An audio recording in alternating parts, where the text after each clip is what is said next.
Good morning, good afternoon, good evening, wherever you are located. Guess I'm just here trying to. I had a interesting conversation with somebody, and they was explaining to me how somebody that they had raised and brought up and helped didn't meet their standards, I guess, or didn't achieve or accomplish the goals that they were figuring that the person should accomplish. And so I listened, and I was like, okay, that makes sense. I understand. And the goal was generally financially. They did not hit this super financial goal, or maybe they just didn't hit a financial goal at all. So my thing is, and my thought processes after all of that is, what is the level of success? Everybody's level of success is different. Some people's level of success begins and ends with money. Some begins and ends with family. Some begins and ends with things, accomplishment of things. So look at the people that's in your life and don't always knock them to the side because they don't have maybe the money match. And this is something that I'm guilty of as well. My goal was to be able, and so I'm able. I'm very able to do whatever it is that I want. But I have to understand and realize that my partners, the people that my team, they brought other things to the table that may not be money or goal thing associated. Like, I don't care about things. I just want to be able to, if I feel like going on vacation, I want to go on a vacation. If I feel like going out to eat, I want to go out to eat. I don't want money to be an issue. But at the same time, I don't focus on the money. I don't focus on how much money we have. Now, there was times when I first hit like that $20,000 in the bank. I got happy. That was a moment for me. That was something that I didn't want to see. I can see physically, and then I didn't need to touch it. That was accomplished for me. And then again at 50, and then at 75, just sitting there. Those are accomplishments. Those are goals that were hit. And so those were things that made me able, or that I felt that made me able. So those were different ranges or levels of success. But at the same time, everybody's level of success is not financial based or money based. Some people's levels of success are family based. They want to, like, you may have, and it may be a man or a woman who maybe she or he wants children. That's the goal. That's success. They feel like they've reproduced. And of course, they're able to take care of their children. Children, things, cars, I know cars, house, things that, while they are liabilities or they are costly, they can be what makes a person feel good about themselves, thus pushing them to do more of whatever it is that gets them those things. But anyway, so while this conversation, she explained to me that he did not hit the financial goals that she thought he would have at his age. And so since this is personal for me, I kind of took it personal, and I had to explain, like, listen, no, he may not have hit those financial goals. He may, but what he did was he created this beautiful family. He's married for years. He has beautiful kids who are all doing well. And they were like, well, he dropped out and, he was a bad this and he was a bad that and he didn't have stable work, but his girl did.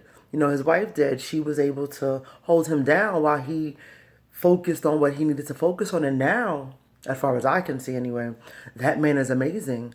So he's 35 or older, somewhere in there, and he is doing amazing. He has a family, beautiful kids, lovely wife, and now he's focusing on the money. While his wife did that in the beginning, and she held down their family, and she held him down, I guess to the best of her ability. His goals were not there. Her goals were financial. His goals were family, and we don't know what they agreed upon. We don't know that maybe his success level was about having the family unit, and if she's out and she's working and she's pushing and she's striving there, someone has to be home to hold those kids down. Someone has to be there to do that. And yeah, I guess we all assume it should be the woman, but what if not? It's not always like that. I mean, in today's society, we don't focus on that anymore. You got all these single women, who do it all, and there's just no knock from them because they are amazing within themselves. I'm not a single mother or a single woman by any means, and I have the hardest time sometimes with my kids. I love them to death. I have amazing kids. They are phenomenal, but they're still kids. They still do kid things. And I know for a fact that just being at home with them, just being an at-home parent, just being somebody who cooks for them, who cleans for them, who checks their homework, who does the laundry, takes out the trash, all of those things is definitely the potential to be a full-time job. And I don't think that he necessarily didn't do any work or he didn't do anything. Maybe he just wasn't the major provider or the major breadwinner in the house. Maybe he switched around jobs a lot, which I know, he did. But at the end of the day, he accomplished his success level, and his success level was to build that family strong, unequivocal, unwavering family unit. And that is something that even some wealthy, rich philanthropists don't have. They don't have these things. They don't always have a happy, healthy home life. And while I think going into this new year, going into this new term, that's something that we need to think about. What is it that makes you feel successful? And you got to have levels to it. Money is fine. Money is great. It's wonderful to have money, but for me, all the money in the world wouldn't have made a difference without my family. Like, I need them. They are there when I get home, or, again, I work at home, or when I, come home with the groceries, or, if I had a meeting or anything and I come home to my crazy, wonderful, make you want to choke them kids and my wonder, and, my husband, when I come home to my family, that's it. You know what I'm saying? We could have all that money in the bank and still enjoy a night. We sat here the other night and played Pictionary for hours, what I'm saying, boys against girls. And, it cost us nothing. We have a little whiteboard over there. And that's it. That's what we did. That made us happy. Every single one of us. Cost us nothing, but maybe I might have to buy some more dry erase markers and alcohol because you got to clean the board. But, that's the thing. So figure out what makes you happy, and what makes you happy may not be what makes them happy, and what makes them happy may not be what makes you happy. And that's the amazing part. That's what makes everything worth it. They're not going to want the same girl. They're not going to want the same car. They're not going to want the same thing. And they're not going to do the same things with their money. But what I do it because I love it. I love talking to people. I love being an inspiration. I love helping people realize that I found myself, giving my time maybe in a lot of ways that I shouldn't have. I know that time is the currency of the earth, and I do find myself wasting time sometimes. But, my son is texting me, are we going somewhere? But I do find that I have to kind of manage my time better on some levels because I give it away so freely. And I guess in one level, that's a good and a bad thing. I feel like giving more is important. I give to friends and to family. I give to people who don't know me, who have, I may do work for them, or, I may prepare their taxes or maybe their financial statements, or help them find ways to invest money, or whatever it is I do for them.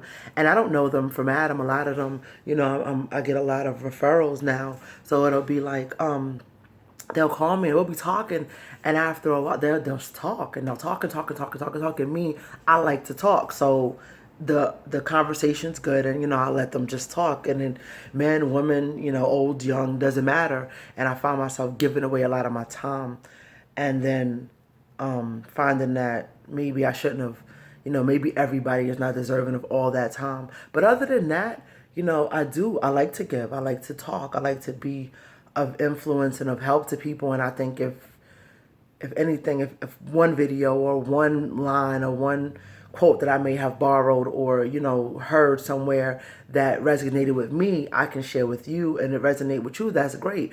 And that to me is successful. That's how I feel. I've been blessed with this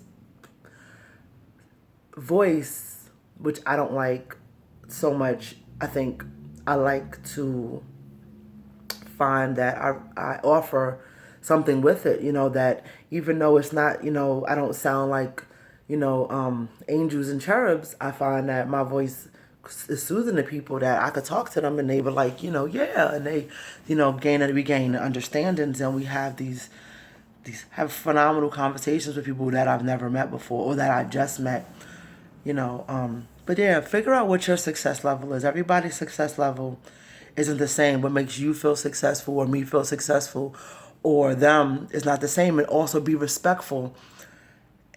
I want to say understanding, but maybe not. Maybe you can't yet be understanding as to how the man can sit at home and do this, or how the woman could not or let him, how she could come home from a hard day's work and, see her man sitting on the couch now. I think there's levels. There's definitely levels to that. If she she comes in, there maybe should be food. The house should be clean. She shouldn't be coming in doing a whole bunch of stuff. But at the same time, if she comes in and maybe, he's done everything else and the floor needs to be swept, sweep the floor. I mean, I don't know. I guess it just depends on you and the person that you're with and the level of relationship that y'all have. Because if you can do that, if y'all can get yourself to a place where y'all are comfortable, that's all that matters. Or get to a place where you're comfortable, because you do have to be comfortable within yourself and with yourself in order to be comfortable with and for anyone else. So find out what makes you happy. What is success to you? What is growth and progress to you? What's first on your level? Because that's the thing about goals. If your goal is first to make money and then get a family and then have kids, that's the way they tell you your goal should be. That's what society says, but that ain't right. I don't think that there is no one way to do it. If you level out, if let's say at 40, I guess that would be a decent age. If at 40, me, you, and all of us are level across the board, meaning we all earn $100,000 a year, and we all have great families, and we all drive the car we want, maybe have the mortgage we want, I don't know, whatever it is that made you feel successful, then was it wrong to do it one way or the other? Or, even I put an age range on it, but is there really an age range? I know so many people who didn't get quote unquote rich or famous or gain a lot of money until they were 50 or over, and then at that point their knowledge kicked in, or better, the use of their knowledge kicked in, and they were able to skyrocket to where they needed to be. So don't give up. As long as you're still here, as long as you're still breathing, there's still, there's still opportunity for you to have faith and believe in yourself and believe in whatever it is that you want and believe in your goals and believe in your accomplishments and look at where you are thus far. We've all been through crap. We've been through hella crap. We've been through fire and brimstone and storms, verbal arguments, physical, mental breakdowns, and you're still here. So look at it now, pick yourself up, and just go for it, whatever it is. Don't let the next year slip you by. And like I said, I'm not really a big fan of starting things with the year. I just think that sometimes it's a good way to identify your progress. Me, I try not to start anything new on January 1st. I don't know why. I think it's because it's cliche, and I don't do resolutions. I do, I guess I make a dedication to myself every year. And I usually do mine in October, and then I reevaluate it in like now. Now I reevaluate it, and so January 1st. But this year, I have my kids on this learning how to reach their success levels and learning how to reach their goals. So we are going to start it on January 1st, but it's more so because they still associate January 1st, the beginning of the new year, the beginning of something fresh, something new. So, we'll do that. But for the most part, I don't really care about January 1st. I probably will say Happy New Year with everybody else, because it's good. I'm glad I live to see another year, another day. It all starts over. But, my success doesn't surround or revolve around the new year. I plan on being successful every day, every month, shit, every minute if I have the opportunity. So just whatever makes you feel comfortable. That's just like Christmas. I don't really enjoy Christmas. And I think that's maybe because I didn't grow up with Christmas. I got Christmas things, but like the household that I lived in, we didn't do a tree and have gifts under it and things like that. So now, I don't really. I do it because my kids like it. I did it. It's crazy. At first, I started it because I didn't have it, and then after a while, it was like, why? And so then I tried to stop it, and it's kind of hard still. My oldest is 21, so I've been literally doing Christmas for 21 years, but I've cut back a lot. Like this year, I think I didn't really buy gifts so much as I gave them money to buy each other gifts. And they did that, and they had a whole bunch of stuff, and they did it, and they bought me stuff, and it really didn't matter, but I'm appreciative because I'm thankful. And then I had, that's their gifts, some of them anyway. The things that I bought for them, this Christmas is over, it's past. I did it on purpose. I'm not wrapping anything. I just made sure that these are things that I wanted them to have. I wanted them to start the new year with. It just came. I wanted them to start the new year with it, but it's not, I guess, I don't know. I don't want to say it's not for Christmas. It's just things that I wanted them to have. And anyway, I'm getting long-winded. But at the end, my thing is like, follow, subscribe, keep an eye on me. I'm trying to make sure that I give quality all the time. So I'm not always just talking, but I do just like to talk. So sometimes you'll catch me rambling. You don't want to hear me ramble, just say, all right, Mika, see you in a little while. But stay boss built. Keep your head up. Stay positive. Focus on your successes. Build yourself up in a way that nobody else can tear you down, not even the ones you love, because we tend to be hardest on the ones we love. We tend to break them down and hurt them in ways that only we can do because they love us and we love them, and it's crazy. I'm trying to teach the kids that right now. But focus, be good, be positive, work on yourself every day, and that's it. Till next time, have a good one.